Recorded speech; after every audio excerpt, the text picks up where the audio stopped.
Hello friends, ഞാനിന്ന് വളരെ എളുപ്പത്തിൽ തയ്യാറാക്കാൻ പറ്റിയ ഒരു വെജ് സാൻഡ്വിച്ചിൻ്റെ റെസിപ്പി ആയിട്ടാണ് വന്നിട്ടുള്ളത്. ഇത് നമുക്ക് എങ്ങനെ തയ്യാറാക്കുന്നതെന്ന് നോക്കാം. ഞാൻ അതിനു വേണ്ടി ഒരു ബൗൾ എടുത്തിട്ടുണ്ട്. അതിലേക്ക് നമുക്ക് ചെറുതായി മുറിച്ച സവാള കുറച്ചിട്ട് കൊടുക്കാം. കുറച്ച് ക്യാപ്സിക്കം ചെറുതായി മുറിച്ചത് ഇട്ട് കൊടുക്കാം. കുറച്ച് ക്യാരറ്റ് ചെറുതായി മുറിച്ചത് അതും നമുക്കിതിലേക്ക് ഇട്ട് കൊടുക്കാം. ഞാനിവിടെ വയലറ്റ് കളറിലുള്ള ക്യാബേജാണ് എടുത്തിട്ടുള്ളത്. അത് ചെറുതായി മുറിച്ചെടുത്തതാണ്.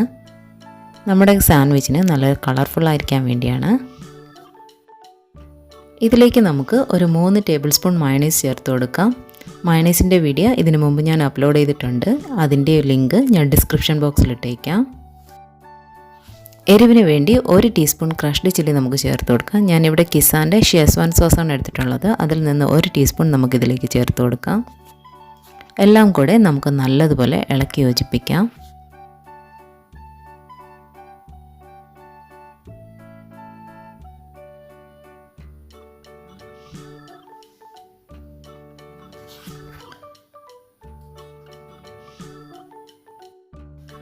നമുക്കിനി ഒരു തവ അടുപ്പത്ത് വെച്ച് അത് നല്ലതുപോലെ ചൂടാകുമ്പോൾ അതിലേക്ക് നമുക്ക് കുറച്ച് ബട്ടർ ഇട്ട് കൊടുക്കാം. ബട്ടർ നല്ലതുപോലെ എല്ലായിടത്തും സ്പ്രെഡ് ആവുന്നതിന് വേണ്ടി നന്നായി തേച്ച് പിടിപ്പിക്കാം. നമുക്കിനി പാനിലേക്ക് 2 സ്ലൈസ് ബ്രെഡ് വെച്ച് കൊടുക്കാം. ബട്ടർ ആവശ്യമുണ്ടെങ്കിൽ നമുക്ക് കുറച്ചുകൂടെ ബട്ടർ ഇതിൻ്റെ മുകളിലായി തേച്ച് കൊടുക്കാം. ഈ ബ്രെഡ് നല്ല ഡീപ്പായിട്ട് ഫ്രൈ ആവേണ്ട ആവശ്യമില്ല, ചെറുതായിട്ടൊന്ന് ചൂടായാൽ മതി. സാൻഡ്വിച്ച് നല്ല സോഫ്റ്റ് ആയിരിക്കാൻ വേണ്ടിയാണ് നമ്മൾ ബ്രെഡ് ഇങ്ങനെ പെട്ടെന്ന് അങ്ങോട്ടും ഇങ്ങോട്ടും തിരിച്ചിടുന്നത്.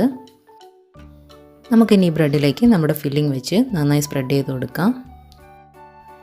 ഇനി നമുക്കിത് ചൂടാക്കി എടുക്കേണ്ട ആവശ്യമൊന്നുമില്ല, ഇത് ഡയറക്റ്റായിട്ട് നമുക്ക് കഴിക്കാവുന്നതാണ്.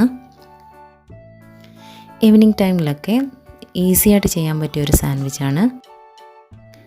കുട്ടികൾക്കൊക്കെ അവർക്ക് ഇഷ്ടപ്പെടുന്ന രീതിയിൽ വളരെ ഈസിയായിട്ട് ചെയ്ത് കൊടുക്കാൻ പറ്റിയ ഒരു കളർഫുള്ളായിട്ടുള്ള സാൻഡ്വിച്ചാണ്. തീർച്ചയായും എല്ലാവരും ട്രൈ ചെയ്ത് നോക്കുക. ഇതിനെക്കുറിച്ചുള്ള അഭിപ്രായങ്ങൾ കമൻറ്റ് ബോക്സിലിടുക. ഇഷ്ടപ്പെട്ടാൽ ലൈക്ക് ചെയ്യുക, ഷെയർ ചെയ്യുക, സബ്സ്ക്രൈബ് ചെയ്യുക.